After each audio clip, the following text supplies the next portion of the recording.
Purpose. I tell people all the time that you were created on purpose for a purpose. You know, it might have surprised your parents that you showed up here, but you were no surprise to God. He already had your life in his heart. So take some time today, spend some time with your Father. Make sure you seek him for what your purpose is. And I promise you that the thing you're looking for in the universe is already inside of you. The gift of life and purpose, God has already put inside of you. And let me tell you, the best days that you live in your life will be those days where, number one, you're in God's will. Number two, living your purpose that he put you here for.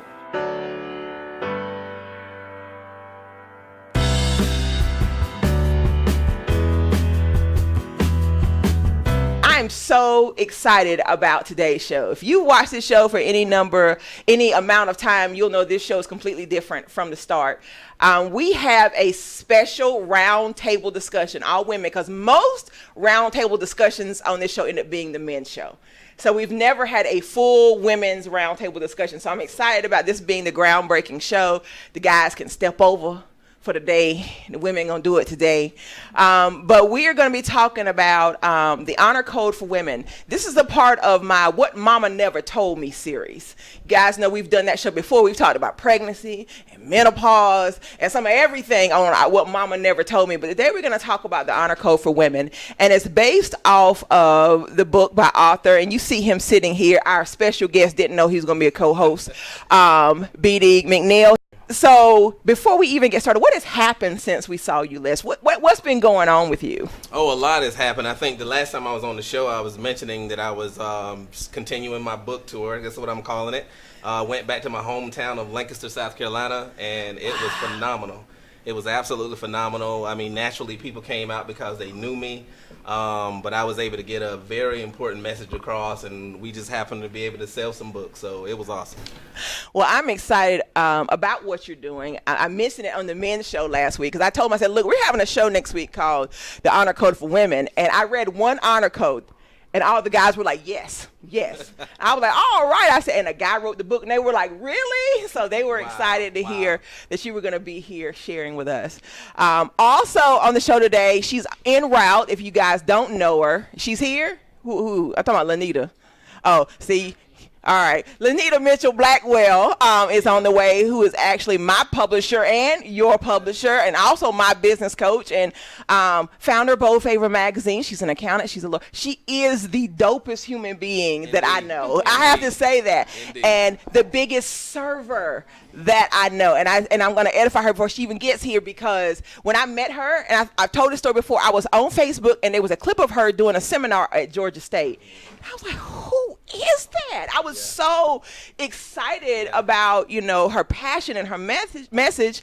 And I got in touch with her, invited her to the show, and she came, and once she did my show, she became one of my biggest supporters, became a sponsor, always sending, people here, connecting with people, sending me to seminars. And I was like, I'm not even on her team.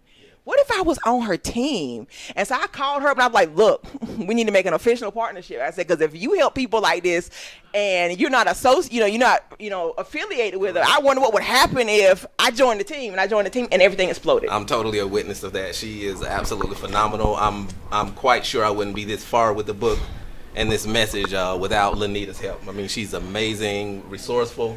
Yeah, like I said, just a server, just naturally. She is, and we're saying all this before she gets here on purpose, because people think you say stuff about folk just because they're in the room. Correct. I need y'all to know when she gets here who's walking in the room. Right. Because, and I'll say this, and we're gonna go on because I gotta say this. When I first hired her as a coach, let's go back. This submission is important. There are certain people God has sent into your life for you to submit to for a reason.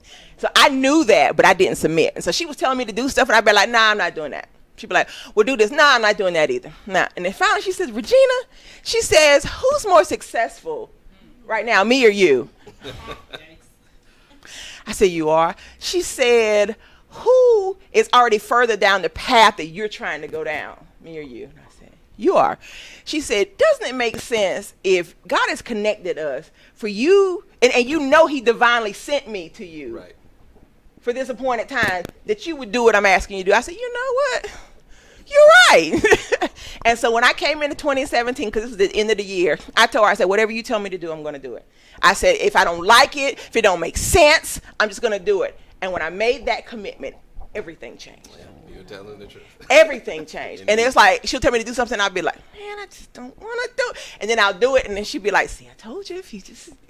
And so I have to say that because I know that God divinely sent her to me to pour into my life and help me get to the next level. And I know that's the anointing she has on her life, to find people where they are and to help elevate you. I definitely believe that. To a different place. Absolutely. So I can't wait for her to get here. All right.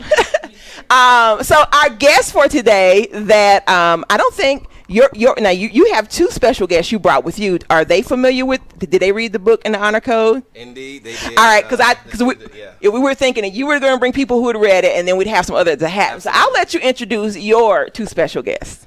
Absolutely. First of all, I have absolutely my next door neighbor. Her name is Dawn Jones, and she is one of our hypest recipients of this book. She read it, and after she read it, she contacted my wife immediately and was like, I completely read it and I got it.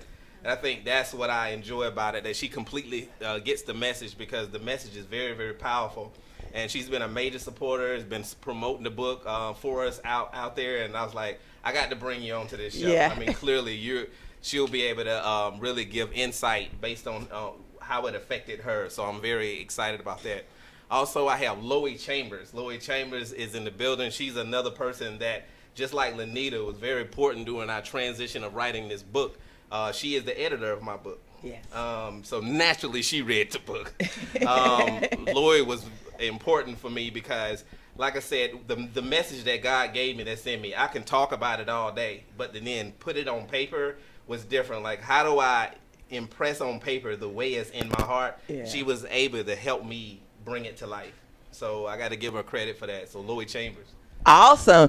And along with those two amazing women, we have Miss Sandra Norman. Hi. I had to say this real quick. Today is the very first day I've ever met Miss Norman face to face. But when I say this woman has ministered to me in my inbox on Facebook, had never met me. And I remember your son Ronaldo was here on the show, and I told him, I said, I've never met your mother. I said, but I remember posting something on Facebook one day, and you were in my inbox ministering to me, and I was like, who is this woman? And ever since then, we've been able to communicate, and you've blessed my life in such an amazing way. So I'm so excited to have you here with us today. Then we have, it's Keena, right? Am I saying it right? We have Keena C. I met Keena at Keisha Rivers' mixer. And she got up and sang, and I was like, Lord, who is this child? like I'm like 100 years old, right? But that's how I felt, because you ministered to us in song in such a beautiful way that I knew your heart. I could feel your spirit, and I knew this was a space that I wanted to have you a part of. So welcome to the show. We have Jaketra Bryant. How are you, honey? I met Jaketra at, we were doing a radio show together, right? And she shared a little bit about her testimony, and I just let her tell y'all. I ain't even gonna tell y'all because the girl impressed me so much about, how you wait, right? How you wait for the man that God has for you. Girl, we're gonna talk about that. So I'm so excited. Yeah, because I was like, women, what I tell you, it's a book, right? You're gonna have to write a book because women need some help. They need some help. They don't know what waiting means. So, okay, they need some help. Also, we have, and you want me to say your whole name, Miss Willis? I was like, because when I first met you, we just said Aria, right? All right. So on the flyer, you put my whole name. I was like, well, which one am I going by? Whatever you want to go by. So Aria. Aria. Well, I met Aria at the Apache Cafe. I was there going to hear some good friends of mine perform, and we started talking in line, and I think we talked most of the show. We had an amazing time, and it's one of those times where you meet a like spirit in the room, and it just turns into something beautiful. And we were just talking about all kinds of stuff, and so we connected, and we this is like the third or fourth time we've been in the same space since then. So I'm so excited for her to be here as well. So I think that's everybody, right? Awesome. All right, you guys, you're back live with Regina Sunshine, and she's here, Lanita Mitchell-Blackwell, and of course our author, BD MCNeal. This is the time we've been waiting for, to have this roundtable discussion about the Honor Code for Women. But before we get into that, I'm going to let Brennan tell you again a little bit about the book. Okay. And if you want the women that are here with you, I don't know, maybe however you want to do it. I'll let you. Take it. No, not a problem. First of all, thanks for everybody listening out there. Our very special guest. We're talking about the Queen's Kingdom. This is the ultimate women empowerment book. I am not playing around with this. God has given me a very unique message. I'm very excited about it. And what this book is going to do is going to tear down strongholds for people, period. It's going to tear down strongholds that we spend too much time dabbling in, and God will just completely knock it over. And just like the wall of Jericho fell, these strongholds are going to fall with this particular discipline in this book. It has a couple of things that we want to try to address in the book. The first order of business is to really restore our men, and God has given me a way to do that. You were designed divinely to be a solution to a problem. God has designed you that way. When he made everything, he was pleased with it, but he realized that it was not good that man be alone. This was a problem in need of a solution. So you were engineered to be a solution to a problem. So when you walk around, you need to realize that you also have an enemy that know that you're the solution to a problem. So it's going to throw all kinds of things your way to keep you from being that solution, keep you from carrying out that mission. So I believe you have incredible influence in our life, and I believe that we as men, we have failed across the board, and I believe we're asleep in the spirit, to be honest with you. And I believe God has called you today to awaken us. Matter of fact, as he was designing you to be a solution to a problem, he caused Adam to go into a deep sleep. Okay? And so right now, our spirit is in a deep sleep, and God is wanting to call you back to him so he can retool you and place you back the way he designed you in the first place. The bottom line is we're going to choose the right one to begin with.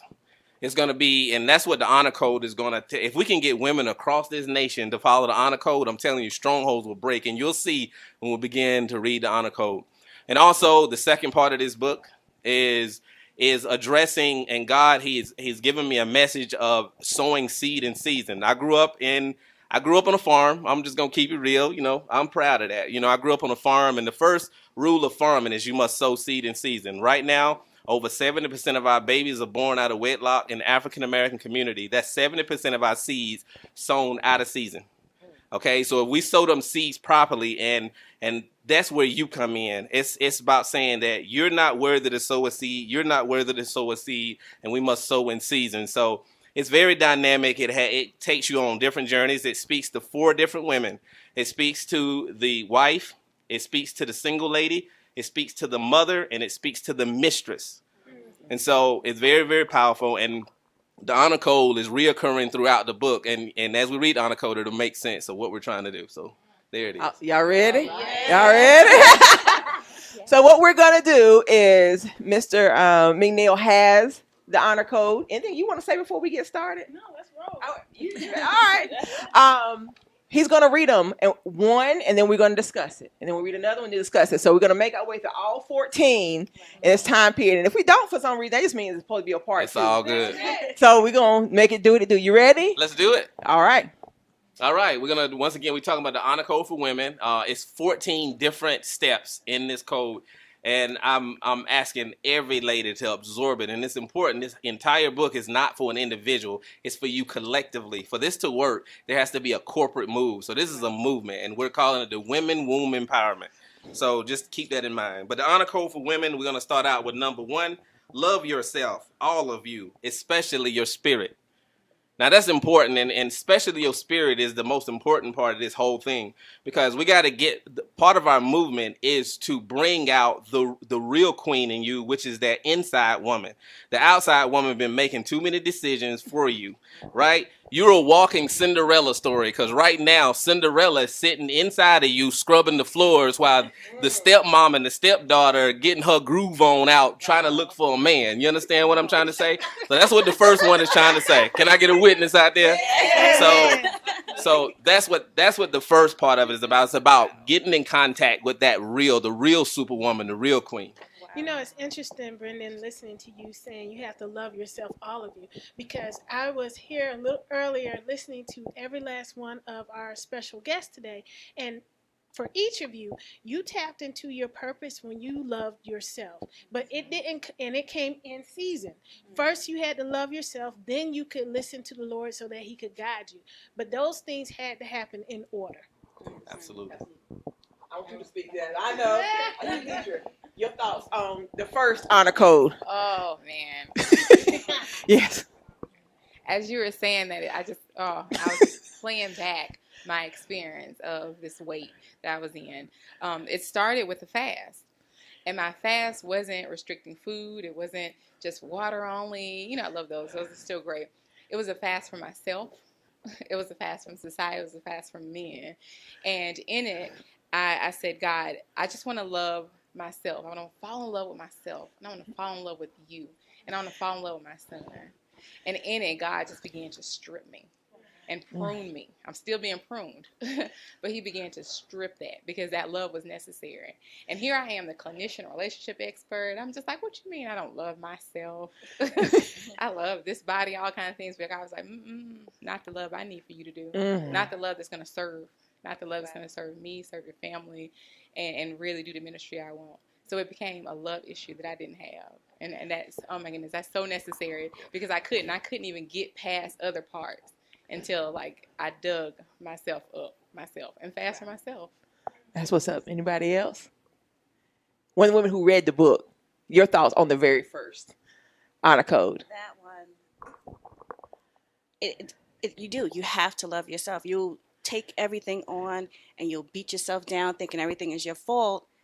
And you can't get past it. You can't, like, we're getting our own way at times. So just to stop and love yourself and see that, okay, I'm kind of cool. And then you can keep moving on to the next step and the next step. I love the analogy of Cinderella being inside and then the stepmother and the steps outside, because it is a situation where so often we are concerned more with the external woman than the inner woman. Exactly. And that inner woman is going to attract the man that God has for you. That he's going to see your heart. Exactly. He's going to be attracted to that because, there are plenty of beautiful women, but where's the one that has the heart for God? Yeah. That's the man you want, the one who recognizes that heart for God. Yeah. So, and for him to find you, you have to find her first. Yes, right. Absolutely. Anybody else? Yeah. Yes. Definitely loving yourself first can always be a challenge, especially if you weren't raised in a way where your parents were pouring love into you and positivity into you. For me, in order for me to love myself, I had to learn to forgive myself. Like, I was carrying around so much shame and so much guilt and just so much rejection, just from my childhood and just different relationships that I had. And I just carried it around, and I didn't know I had to forgive myself. We're always talking about forgiving others, but, that started with my self-love. My self-love journey was forgiving myself. And then kind of, for me, that spiritual walk, just kind of like Jacob in the Bible, how he changed his name, and he was like, I won't let go until you change me, So my name is actually Shamaria, and it's Hebrew, and it means God keeps me, and it means throne. And I was just having this kind of relationship with God, just calling out, just trying to figure out who I am in Him and in Christ, and who am I supposed to be. And so my name changed to Arya, which means Lion of God. Yeah. So that self-love journey, it brought me pretty far. That's awesome. I want to add something, if you will. I remember my first part of my self-love journey was unlearning things. Yeah. I had this image in my head of what family looked like. I had this image in my head of what love looked like. I had this image in my head of what complete looked like. And I had to unlearn that. And I realized that it was me against society. I had this battle that, like, I needed to have that whole, like, husband, wife, 2.5 children, and a dog. And so I had that image. And my image said that you're not successful unless you have this picture. And so I chased after that picture and chased the wrong direction, chased brokenness. And part of my love process that God began to show me was I was chasing the wrong picture. Because He had already made my family my family. That's awesome. Well, she mentioned, let's see, what's number 2? Isn't it divine how, all right, number 2, read number 2. Read number 2. Forgive yourself. Let the Oh. past be the past. Let the past be the past and look forward to a new beginning. This is very, very important. This is the tool that the enemy will use against you time and time again. If you know, if God has forgiven you, it is done. Yes. So keep it moving and open that new door. You know, he'll close the door that needs to be closed. He'll open the door that needs to be open. And so that's very important for you to get on that journey that you need to be that amazing queen that you are. You know, it's interesting, Brendan. We hear forgive ourselves all the time, but a lot of times we're not given the steps on how. Because one day we'll be fine, and then the next day we are just pressed down and held in bondage by things that have happened 20, 30 years ago, by people we're not in contact with, sometimes that we haven't thought about in years, right? And I went to this incredible retreat by the Art of Living over the Labor Day weekend. And one of the things they taught us was how to release. All of these feelings are just thoughts, right? And they come and go. The average person has between 150 to 200,000 thoughts a day. Half of them are prayers. So just like when you're praying, you have to let those thoughts come and they go. So when you see that coming on you, when you feel that feeling, just like you watch a person walk by, you have to watch that thought walk right on by. Absolutely. You cannot give it any energy. You can't give it any power. So as soon as you feel it forming, you have to squash it immediately. Don't even let it continue to form. And at first it's hard, I'm not going to lie, because they gave us a lot of time to be by ourselves at this retreat. But as you practice, it'll get easier and easier. That's awesome. That's awesome. Forgive and then how to forgive. That's good stuff. Well, you know, I think across the board, we have a challenge forgiving ourselves. We find ourselves in a particular place and you're like, well, I'm here because of this decision I made or whatever. And when you said what you said, that was powerful. If God has forgiven you, why are we holding on to it? So in order to move forward, you really have to forgive, even for the things that other people have done for you. Because for some reason, and I hear you, Holy Spirit, some people think, well, it was done to me and I somehow brought this into my life. I somehow allowed this into my life. Forgive yourself for whatever role you think, because the enemy's trying to make you think that whatever role you think you may have played, forgive yourself so you can move forward. I put up an affirmation board, and I little 696 from Walmart dry erase board, and I'm on 100. I think I'm on 147 days. I mentioned this at the show the other day. I've been counting. It's my surrender all to God days. But in it, I write what God has declared on the board. So every time my thoughts say something, I write what God's word says. So sometimes it's a scripture, sometimes it's something that I lay down with, and the devil's really high in my thoughts. And so today I had to write on my little sticky, write on my board that I'm not my past, because it was surfacing up in my relationship. And so I was like, not today. And so I wrote a sticky, put in my bowl, and then it's this bowl that's like faced up with sticky notes and affirmations where it's bold. So it's bolder than my thoughts because I can see it. I love that. I love that. That's good. And also I want to add to that, because number one goes into number two, right? It's all about, once again, Cinderella don't think that way, right? The stepmama, the stepsisters, they hard. they won't forgive nothing. They negative, and she gotta go. She's still here, but she has Cinderella rules her. It's not the other way around. And I think getting in that place will instantly, it'll completely go away, in my opinion. Awesome. All right, ready for number 3? Let's go. Number 3. Forgive the man that used and abused you. This does not mean you go back to them. Just forgive them and set both of you free. Right. I know y'all got something to say. Aria. Oh, yes. You know, this I have to walk in almost daily. Yes. So I've been divorced for about 4.5, almost 5 years now. But every year it feels like I'm still going through a divorce. He continues to bring me through court. Year after year, he's very angry. He's just tried to destroy my life and just destroy my happiness. And it's very vindictive. evil spirit. So I continuously have to forgive him for myself, you know, and for my child. And I'm just like, Lord, you know, that's whatever he does is between you and him, you know, but as far as it goes right here, I have to let him go. And he cannot rob any of my peace, any of my joy, any of those things, you know. And so I just have to remind myself, I'm like, no, you know, this is, you can't have this anymore. You know, this is done.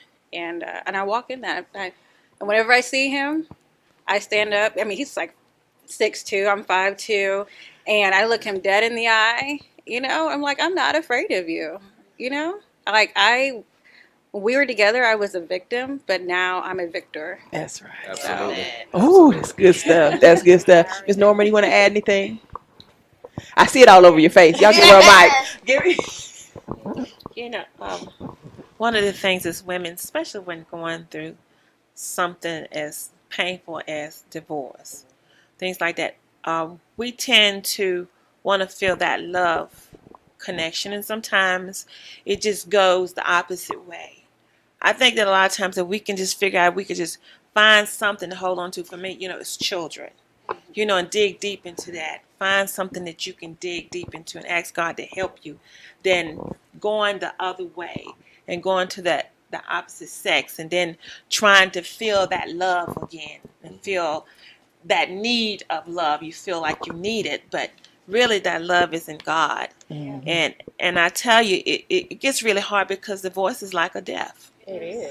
That's what it actually is. So we can just bring to our minds and realize that God He's with us. He's got our back, and that we can just pray to Him and believe our prayers. Don't just pray it and don't believe it, but have the faith to realize that He's going to help us make it through. Yes. There's nothing too hard for Him. He's going to help us, because one thing about it, if you brought to it, He's going to help you through it. Amen. And that's always one of my cliches that I use, because no matter what, you got to realize that you was His first. You know, He's our Father. He's our deliverer. He's our healer. He's all these things. And the only thing the enemy does, he's tried to kill, to steal, and destroy. Right. And our greatest battle we know is in our mind. Yeah. That's our greatest battle. We can shut this mind off, we'll be fine. Right. But that war is on the inside and constantly battling against us. So what are we going to do? We need to just take a step back and believe God. And like she said, write it down. Whatever we need to do. All right. All right, let's get it. Number 4. On number 4, y'all ready? Don't ever mess with another woman's man. This means boyfriends, husbands, and even husbands who are separated from their wives. Somebody need to speak on it. It's so funny. Yesterday, when we're coming home from church, my husband was talking to me about an article he had read that, you know, nowadays it seems like women cheat more, but he felt that it's just accepted more. Like, you know, back in the days, if you were, you know, the woman, if she, you know, the neighbors saw her sneaking around with somebody, they'll be like, oh my goodness, you know, the scarlet letter, and like she's just this horrible person. Now you could be like, girl, I met such and such, and he's this, and your girlfriends kind of promote it. They're not doing it intentionally to do something wrong, but it's just like they make it acceptable. So with an honor code, if we, you know, say I come to you, you know, I met such and such and everything, you got like, Dawn, you got a family at home, you know, think about that first. So if we follow these rules, we keep correcting each other, it'll just spill over. Then you'll go correct her, then you'll go correct her, and it's just become a domino effect. So I thought that was a good one. The accountability is huge. Accountability is huge. I mean, especially when we talk about really being a family. Because I think for so long we've seen each other separate. You know, me and mine, you and yours. But now if I see you're my sister, then I won't do to you something that I would do to any random person. So we've got to get back to where we see each other as true family and sisters. And I don't want to hurt you, because I wouldn't want that to happen to me. And so I think this is very necessary. And you're right, it's become more acceptable. People are proud. We used to have you know what I'm going to say, Ned? There's some chicks walk around here wearing T-shirts and say, I love my married boyfriend. Do you remember that, Ned? Uh-huh.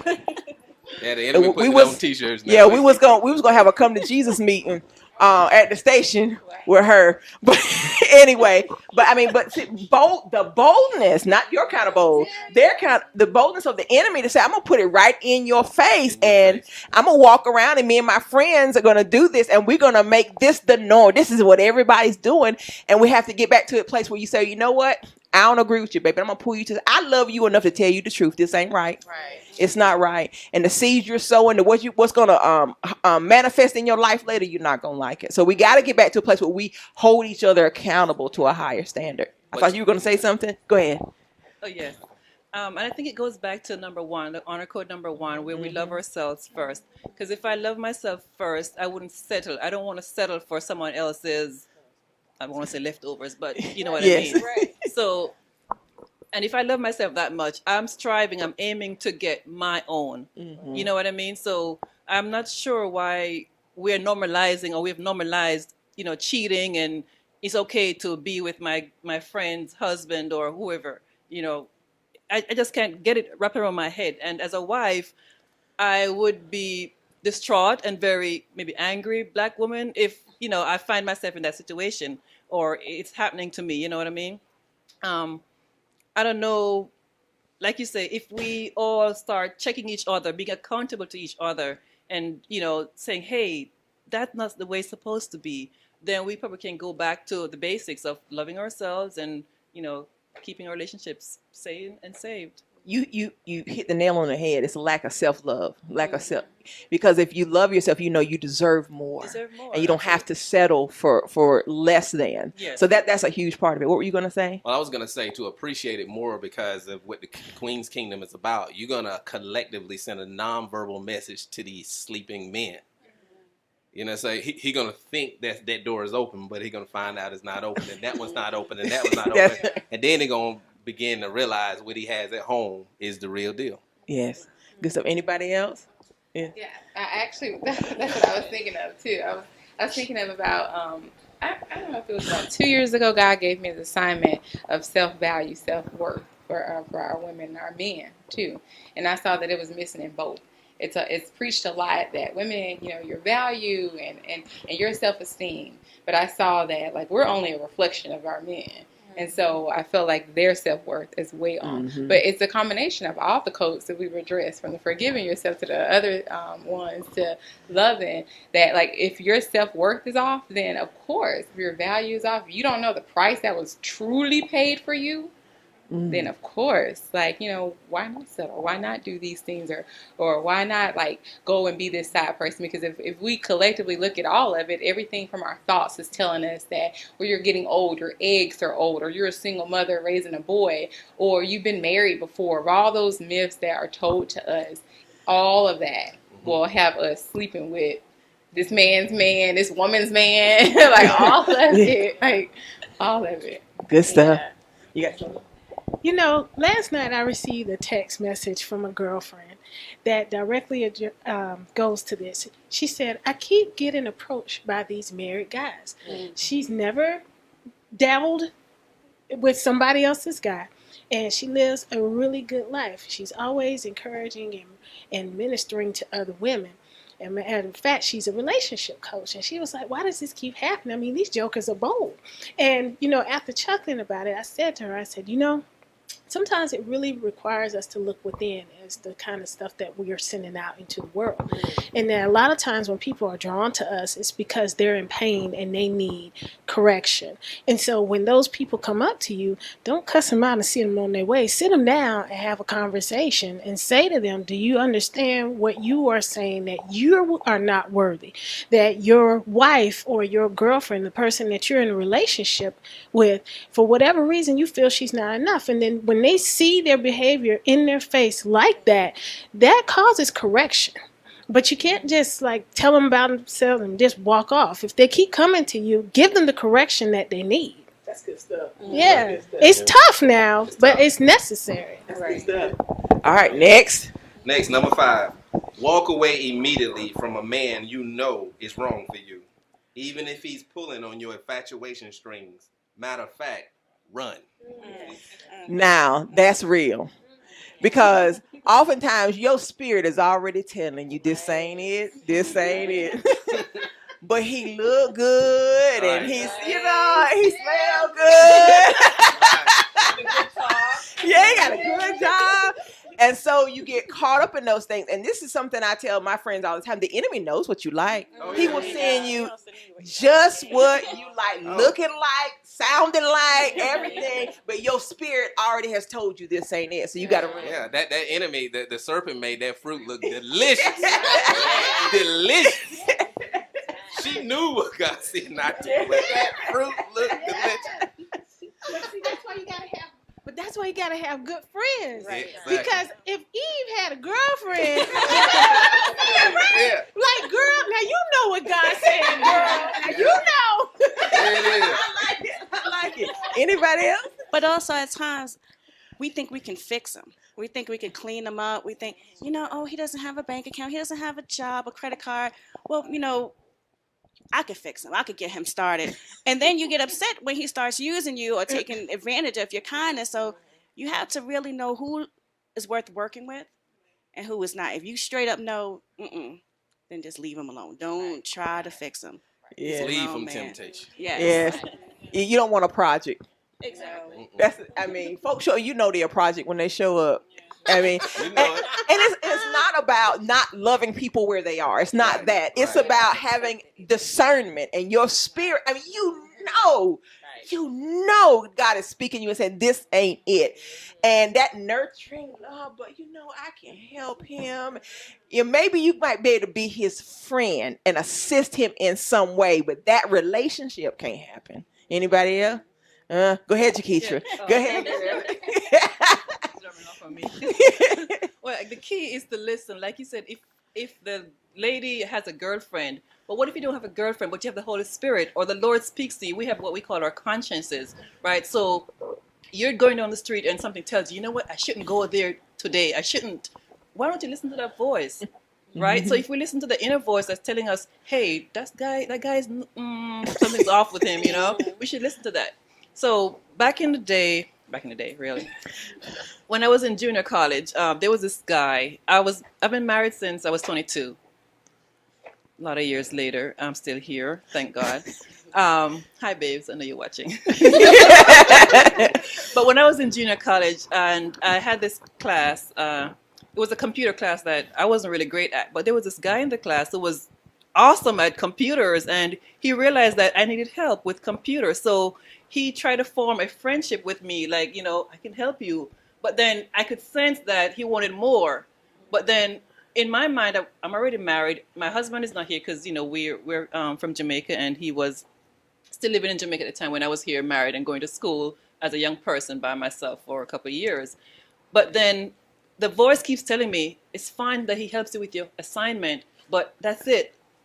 Don't let him touch your hand. Don't be with him alone. Don't. So I had to be conscious and acknowledge the voice that was speaking to me. Mm-hmm. Otherwise, it would have been easy to go, because the first thing you're going to say to yourself, well, my husband's not here. I'm lonely. Nobody's going to know. I'm all the way down South Miami. Nobody knows us.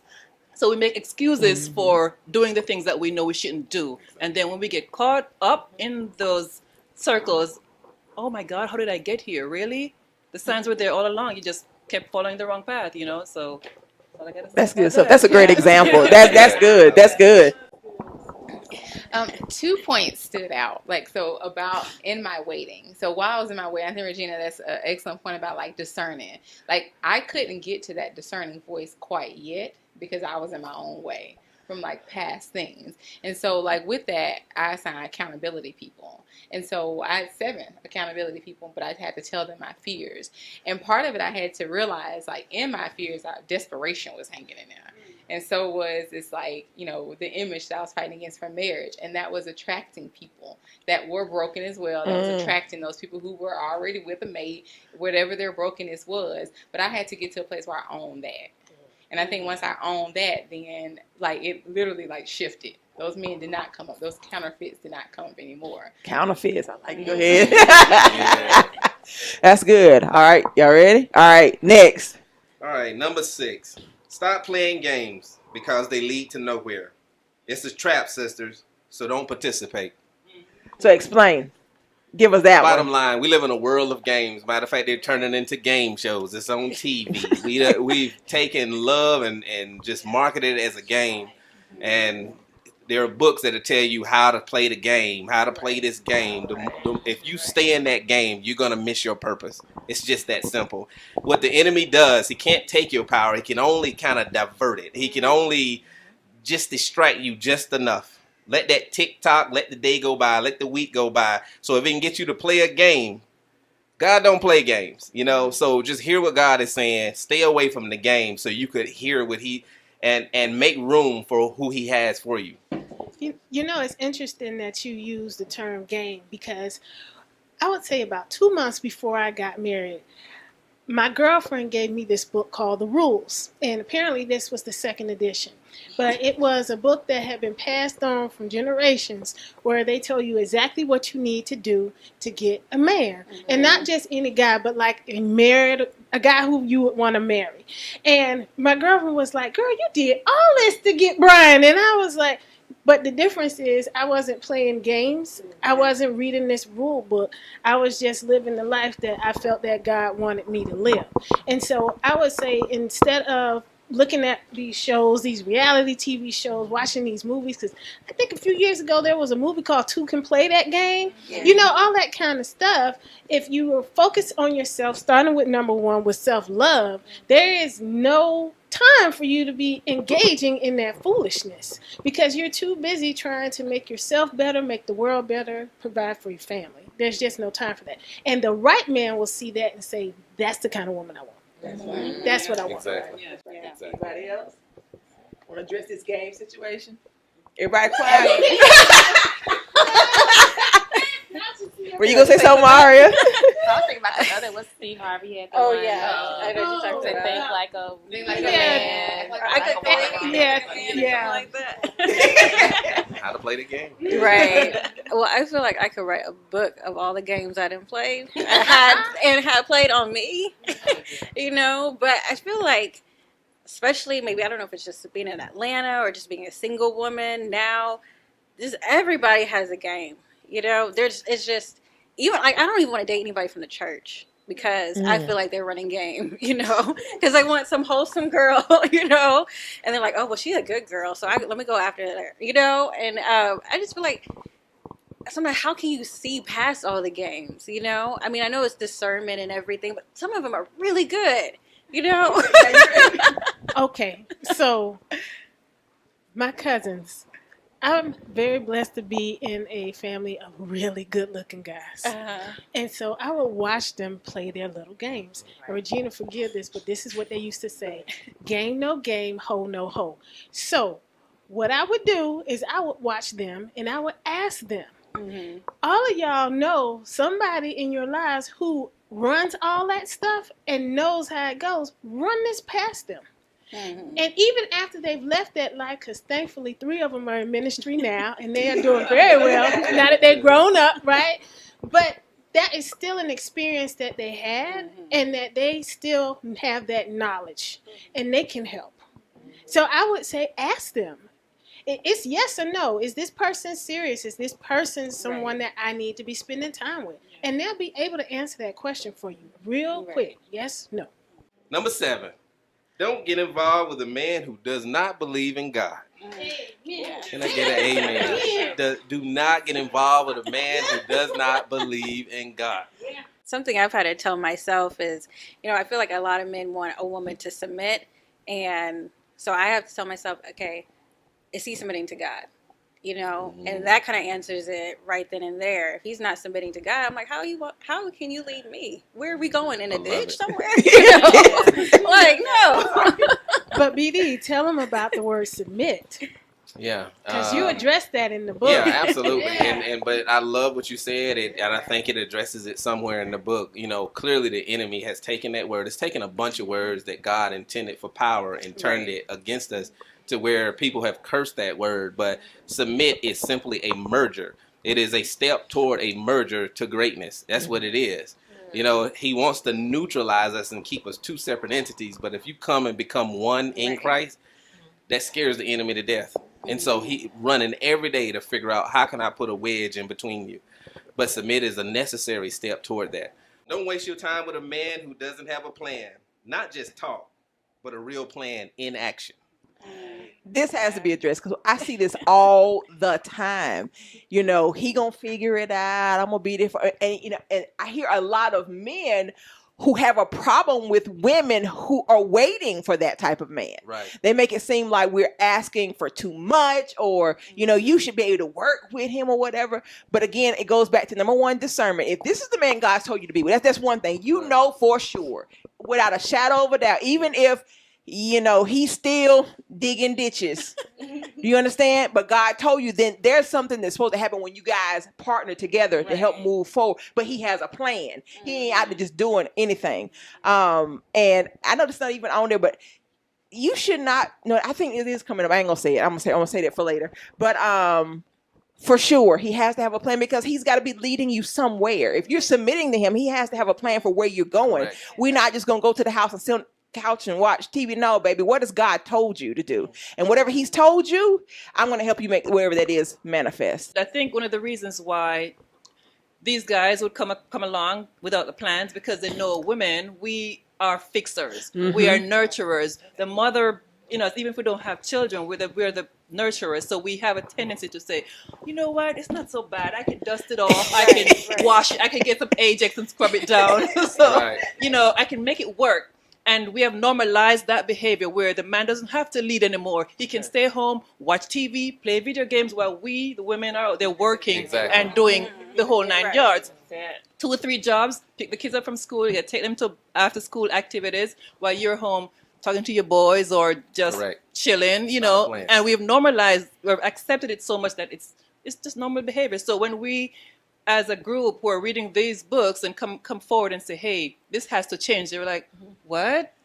You know, because we've been doing it so long that, wait a minute, how do we change it now? You know what I mean? It's going to take time and progress and a lot of hard work, but I'm sure it can be done. So, hey. You know, it's interesting when you were talking about women being fixers. I said last week that part of the problem is that we always want things to be better.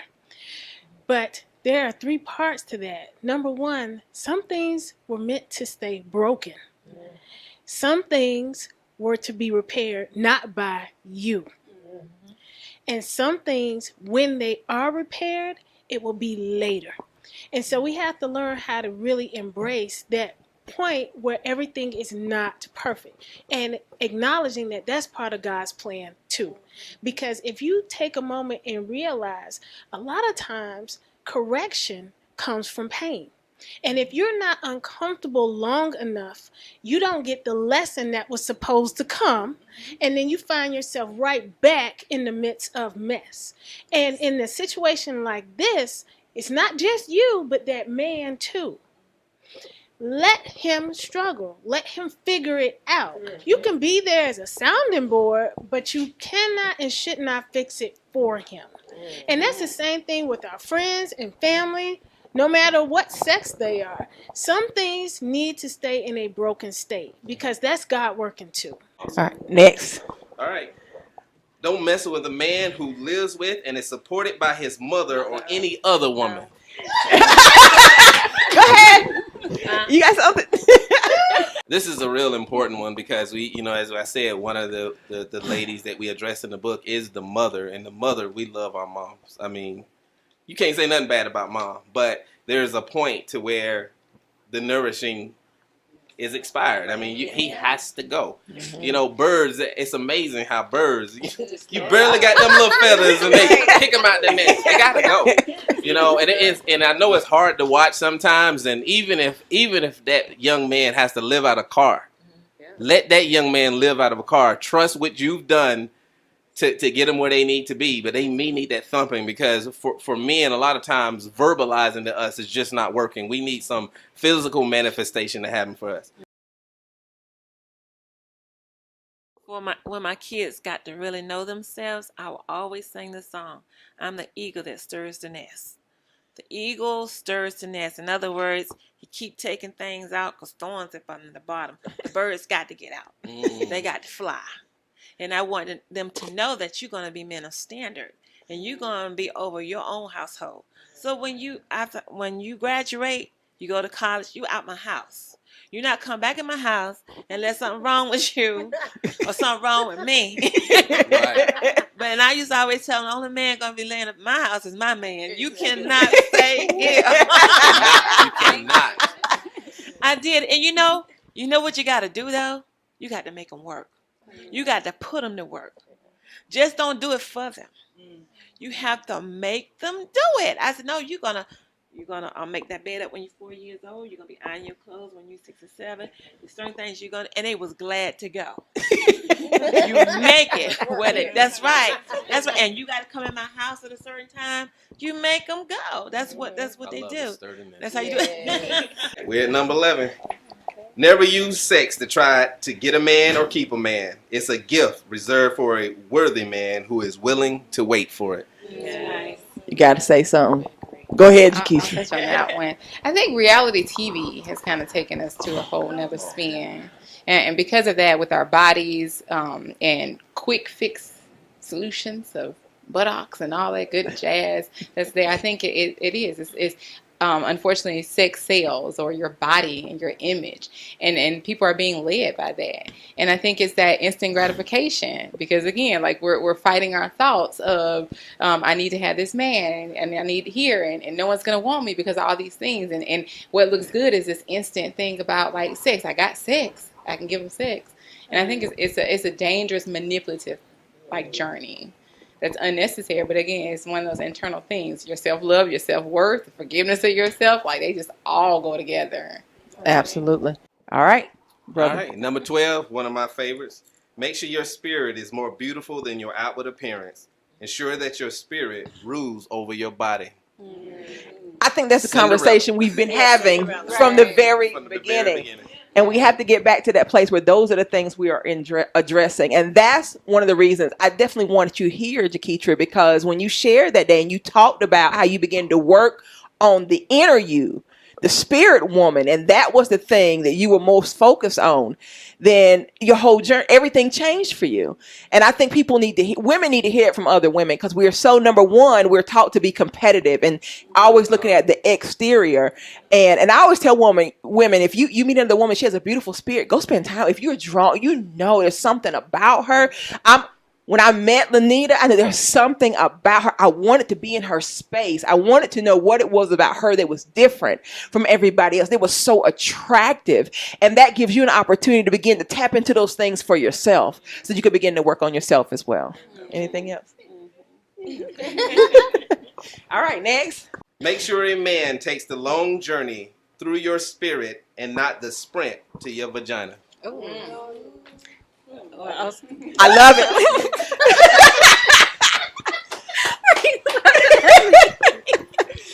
You want to say something, Aria?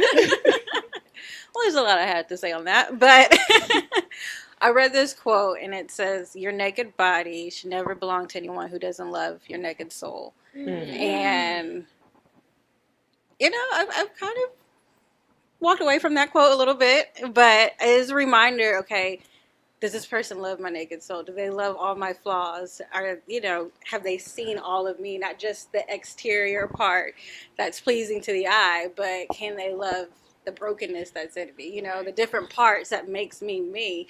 And if they have even, no, they just can't, So I can't belong to anybody else, But I learned that the hard way. That's good stuff. Thank you for sharing. Anybody else?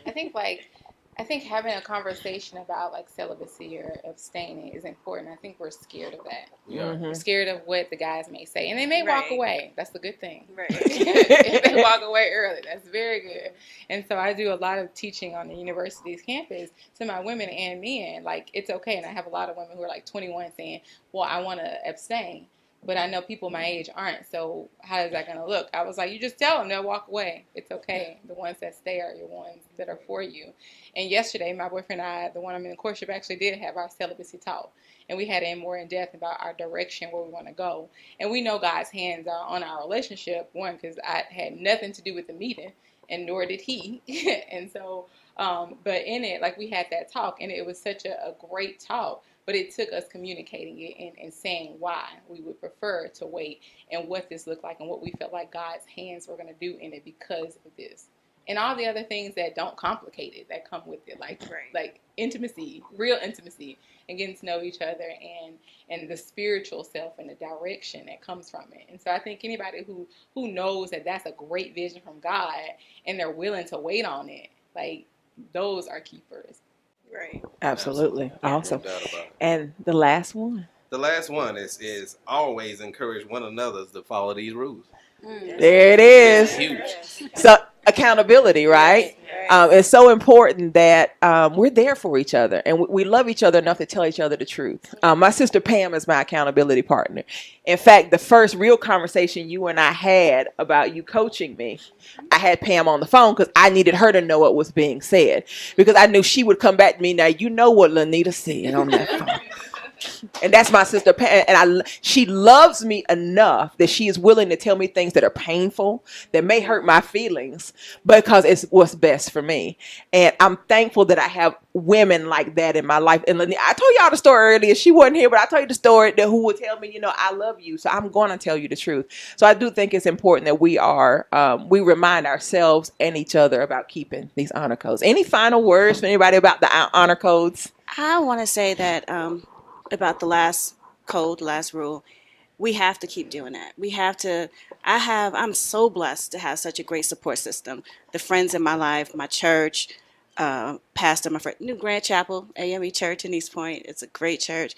But my friends will say to me, Donnie, that's not right. Or, if I'm raising my daughter wrong, my girlfriend in New York, I said to her, if you see Jaden getting a little too sassy and I don't pick up on it, check me on it. Like my girlfriend Terry, we have to help raise each other's children.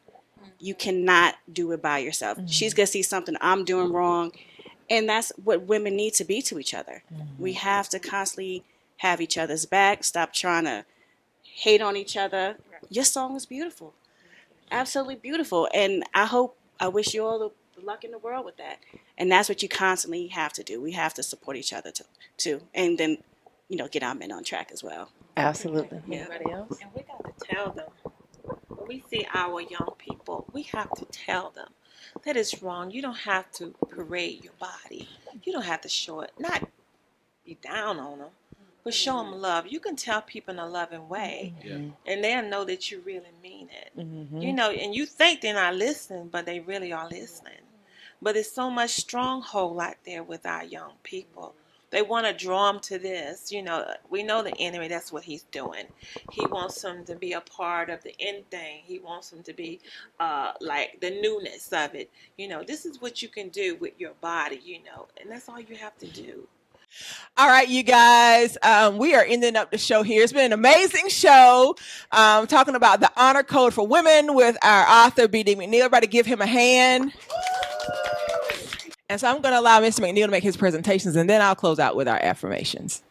Awesome. First of all, I want to thank Regina Sunshine for having me back on the show. This was an awesome show. Yes. I want to take this time to honor each and every one of you here today. I honor the queen that's in you. I see it all in you, and continue to let her reign, let her rule, and be able to let's change the world.